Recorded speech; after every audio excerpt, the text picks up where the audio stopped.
என் பேர் Lima rose madam. என்னவா வேலை பார்க்குறீங்க? நான் ஹவுஸ் கீப்பிங் சூப்பர்வைசராக ஒர்க் பண்ணுறேன். சிகரெட் அடிச்சா கேன்சர் வருமா? குடிச்சா வருமா? வரும். இன்னைக்கு கேம்ப்ல பார்ட்டிசிபேட் பண்ணீங்களா? பண்ணிட்டு மேடம். என்னெல்லாம் டெஸ்ட் எடுத்தாங்க உங்களுக்கு? மொத்தம் 4 டெஸ்ட் எடுத்தாங்க மேடம்.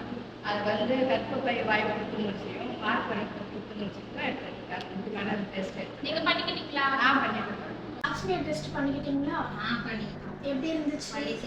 படிக்கல கம்ஃபர்டபுளா இருந்துச்சா? 9 வயசு குழந்தைக்கு கேன்சர் வந்துச்சு. இப்போ குணமாகி நல்லா இருக்காங்க. இப்போ காலேஜ் போறாங்க. ஆனா 9 வயசுல வருது. அந்த பாப்பா என்ன சாப்பிடுவோம்? இந்த கேன்சர் இருந்தால் ஜீன் பாஸ் ஆகி வரதுக்கு 80% வாய்ப்பு இருக்கு. இந்த கேன்சர் வராமல் இருக்க நம்மளால என்ன பண்ண முடியும்னா வேக்சினுக்கு தடுப்பூசி. கண்டிப்பாக நீங்கள் பண்ணி ஆகணும். இது வெளியில் பண்ணால் ஒரு நபருக்கு வந்து 7,000ன்றாங்க. நீங்கள் இங்கே பண்ணிக்கிங்க. நம்மளாம் வந்து இங்கே தான் பண்ணிக்கணும். வெளியில் போய் பண்ணுற அளவுக்கு நம்மளுக்கு வசதி வாய்ப்பு இல்லை. நீங்கள் கண்டிப்பாக பண்ணணும்னு எங்கள் எம்ப்ளாயிஸ் உட்கார வச்சு சொன்னேன்.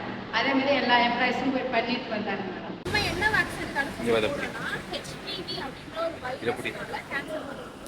பயமா இருக்குதா உங்களுக்கு? எனக்கு எந்த விதமான பயமும் இல்லை மேடம். எல்லாம் யூஸ்ஃபுல்லாக இருந்தது மேடம். வலிச்சுதா? இல்லை மேடம், அதெல்லாம் ஒன்று மேடம். இப்போ கூட வேலை செய்யறவங்கலாம் பயப்படுறாங்க வலிக்குமோ அப்படின்ட்டு. அப்படிலாம் இல்லை, அவங்க எடுத்து சொல்லிட்டேன் மேடம். நான் 16 வயசுக்கு மேல உள்ளவங்களுக்கு 3 டோஸ் வேக்சின்.